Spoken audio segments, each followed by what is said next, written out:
So you've just accepted your first teaching position and you're scrolling through social media, Instagram, TikTok, YouTube, podcasts, and you're looking for a resource that will tell you how to set up your classroom as a first year teacher. Now, what you're probably finding is a lot of different resources that have a lot of jumbled, random strategies, and you're spending time trying to piece them together. Well, today I'm going to be showing you step by step, action by action, task by task, what you should be doing in order to set up your classroom as a first year teacher. So, with that being said, let's jump in.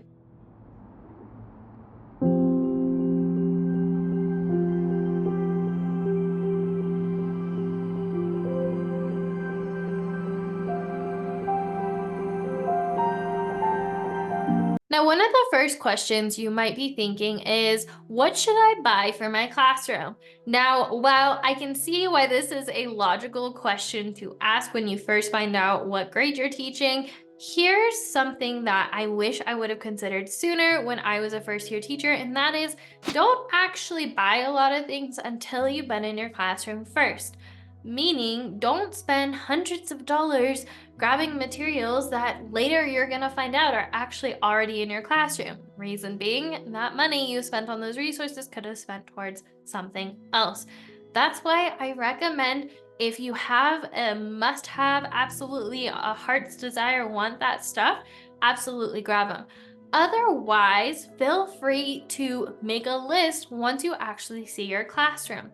Now, there's kind of this common misconception that your classroom has to be perfectly set up, ready to go while you are teaching, your first day of teaching.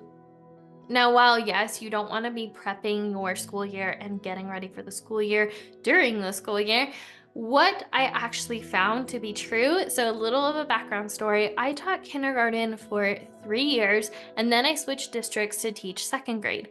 When I switched districts, I didn't worry about buying a bunch of stuff for my classroom. Instead, they told me I would see my classroom, I think it was back in I don't know, the middle of June and beginning of July, and school started like August 1st. I waited until I could see my classroom because I knew if I needed anything absolutely ASAP, I could always buy it on Amazon Prime and get a short turnaround, but also I could add as I go. I would find that I was missing some things and I could slowly add to it. There wasn't this financial pressure to buy everything at first.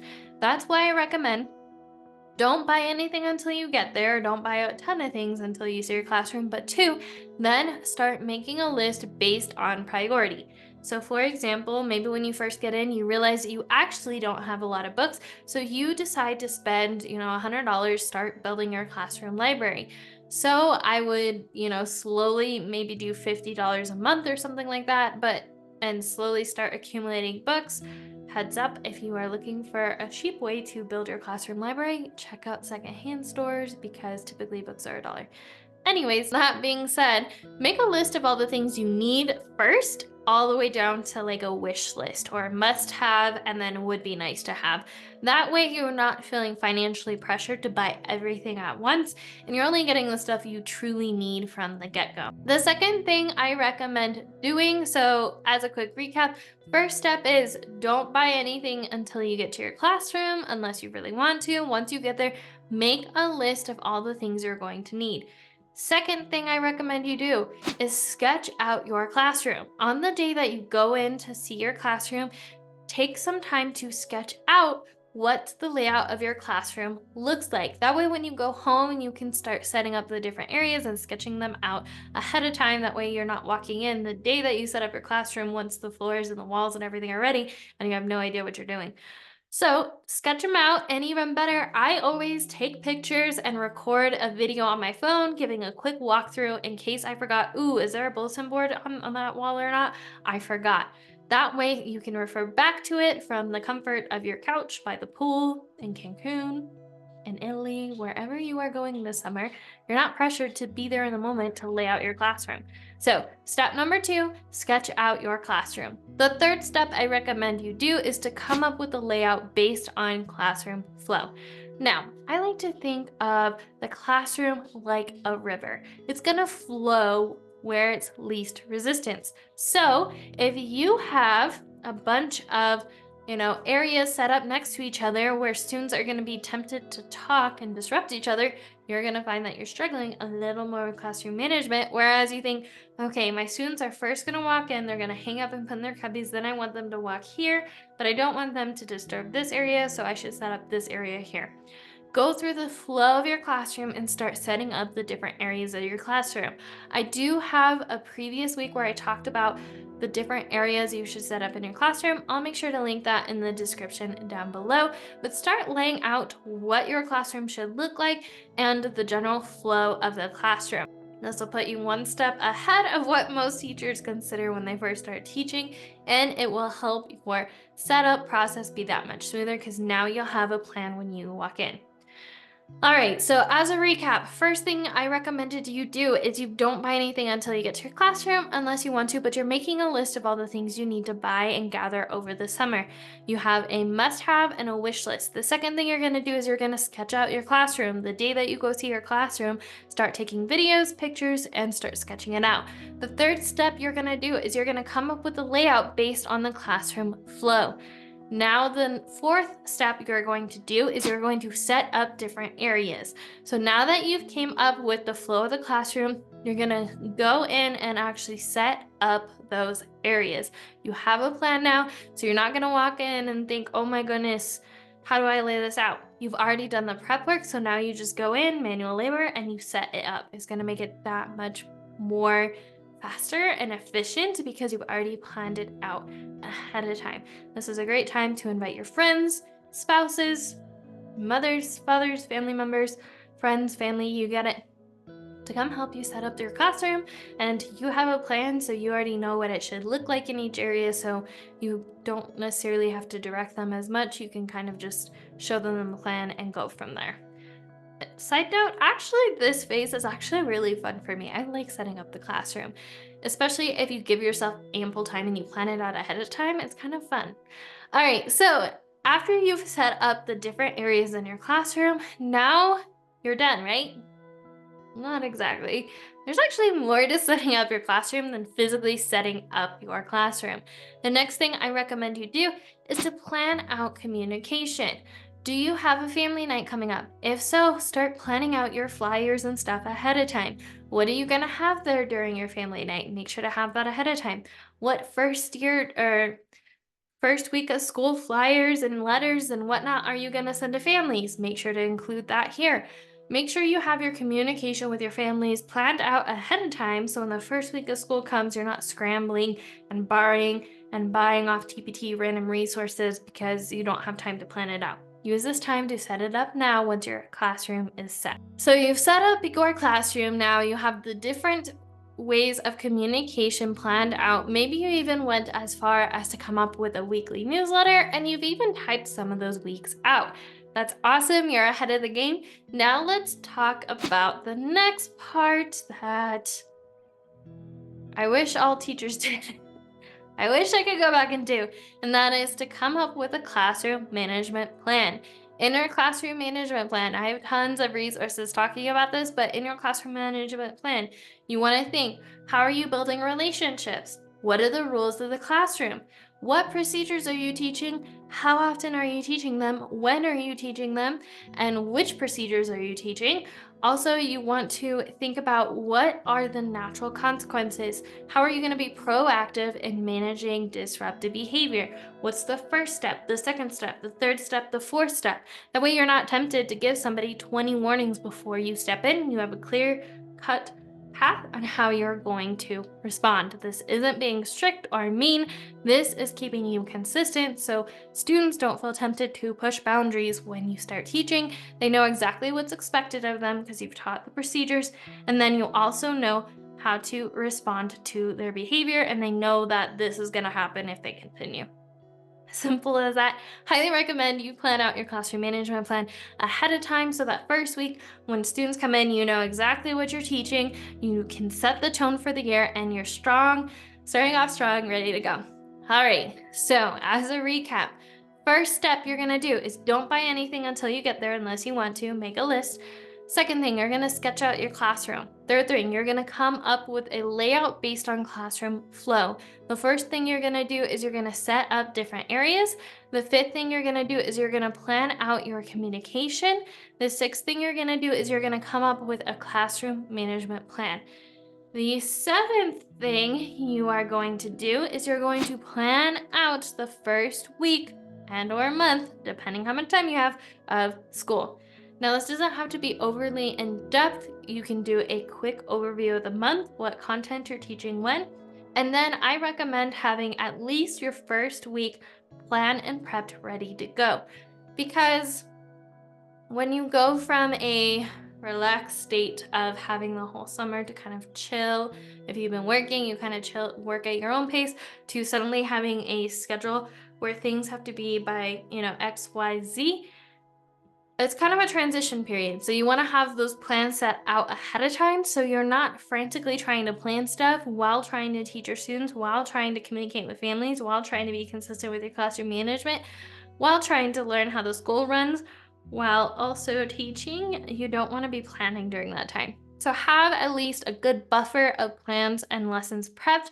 Now, I like to use themed weeks. I talked about that in previous content. I'll make sure, again, to put a link in the description if you want to refer back to some themed week ideas I like to do.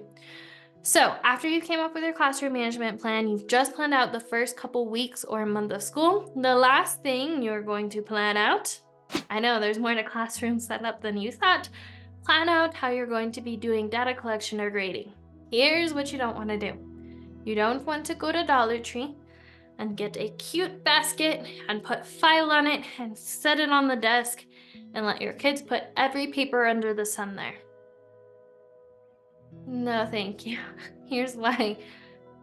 Unless you have a system to keep up with that pile of papers, what you may find is that pile gets higher, your amount of time to grade gets smaller, and eventually you can't grade all those, so you have to get rid of some of them, or, it's just not a fun place to be in. So plan out your grading ahead of time.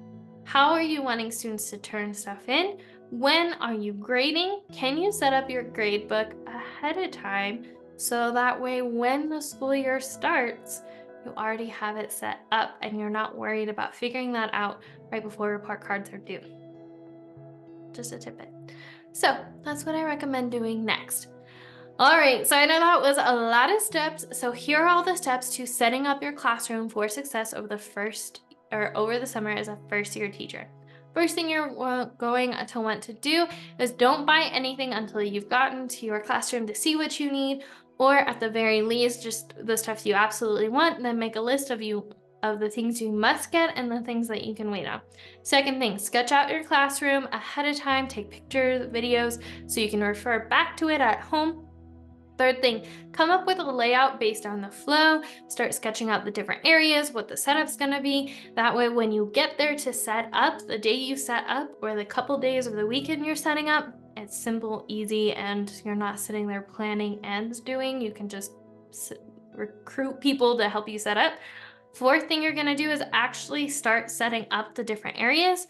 Fifth thing you're gonna do is plan out communication with your families. How are you communicating during parent night? What does that look like if you have one? How are you communicating the first week of school? What letters are you sending out ahead of time? Sixth thing I recommend doing is coming up with a classroom management plan so you can come in the first day, everything's already prepped, you know what procedures you're teaching, you know the rules, you know how you're going to interact with disruptive behavior and be proactive to stop it from happening in the future. Then after you do that, you're going to plan out your first week of school. Now that you have your classroom management in mind, you can start using whatever procedures you're going to teach and start planning out that first week so you're not frantically planning and you can smoothly transition into the new school year. Next thing I recommend doing is planning out your data collection and grading. Which papers are you grading? Which papers are you not? How are you having students file them so they're easier, and all that sweet stuff. Okay, if you want a resource that breaks all this down into actionable pieces, I created a free ultimate classroom setup guide that wraps up the top 10 questions and/or tips I have about setting up your classroom over the school year. So, if you want to dive deeper and you want one spot to refer to for how to set up your classroom for success, make sure to download the Ultimate Classroom Setup Guide. My gift to you as a congratulations. I am so glad that you are part of this community and a one-stop shop for all your classroom setup research, because the last thing I want you to do is spend hours of your summer researching when I can just compile the list for you. The next thing, if you feel like you want to dive deeper with me, I have a Classroom Kickstart mini course that is starting very, very soon. And this is a 4-week program that walks new and first year teachers how to set up their classroom for success. We cover each week has a different topic. So the first one we're going to be talking about is organizing or outlining your classroom with the flow we talked about. We're also going to be talking about classroom management. What does creating a classroom management plan look like? We're also going to be talking about communication. How can you communicate with families effectively? And then we also have planning. How can you plan out the first 2 weeks of school so you can rest at ease? And the whole point of why I created this course, as opposed to maybe other ones you've seen, I don't want you spending your entire summer working on your classroom unless you want to, which is why I'm doing 4-week program to condense all that into 4 weeks. That way the other 4 weeks you can spend relaxing by the pool, going to the mountains. I'm going personally to Playa del Carmen. I don't like spending my entire summer working, so I don't expect you to either. So I show you my step-by-step framework on how to set that up. Now, if you're watching this during the summer, I only offer one live cohort each year, and that's during the summer. So if you haven't yet, make sure to get on the wait list for that, because as someone who's on the wait list before the cohort starts, I will let you know first when there's open slots, and then second, you will get an early bird prize as a thank you for joining as one of the first people to join. So make sure you get in on the wait list. And then also the second thing, if you are joining at a later time, you can still join the 4-week program. It just won't be taught live. I wanted to keep this resource open year round because I recognize that some teachers are going to be starting later in the school year and they might need this resource at a different time. I just know I personally won't have the capabilities to be there for live support 24/7, 365 days. So, and if you already joined us, don't worry, you can join as many times as you want. So if you want to join us for the live cohort this year, much like last year, you're welcome to join us again if you so choose. All right, that wraps up all the steps I would do to set up as a first year teacher, I would set up my classroom. A little bit of a last piece of advice. I want to remind you, you're doing a good job. I know this can feel overwhelming. I know it can feel like you're behind. You are exactly where you're meant to be. When you start, you are building the foundation of a strong school year. And the beautiful thing is, if you start and set yourself up for success and you organize your resources and how you do stuff now, which I love to teach here at the Present Teacher, what happens is each year after it gets easier, especially if you organize the stuff like I'm telling you. Next summer, you won't have to make all this. You can look back, reflect, and tweak on all this and make it better, but you won't have to start where you are now. The whole goal is you get better and better each year, and every year it gets easier and easier. And as someone who has switched grade levels 3 years in, who has, taught for as many years as I have, it gets easier, it gets to be fun. You are doing an amazing job. You are gonna have an amazing school year. I am so proud of you. Keep your head up. Remember that all you have to do is the next right step. Don't be overwhelmed by it all. Just pick what is one mission I have for today, focus on that one thing and break it down piece by piece. All right, I believe in you. If I can do it, so can you. If the teacher next door can do it, so can you. All right, I love you. As always, remember, we are stronger together, and I'll see you in the next one, teacher bestie. Bye.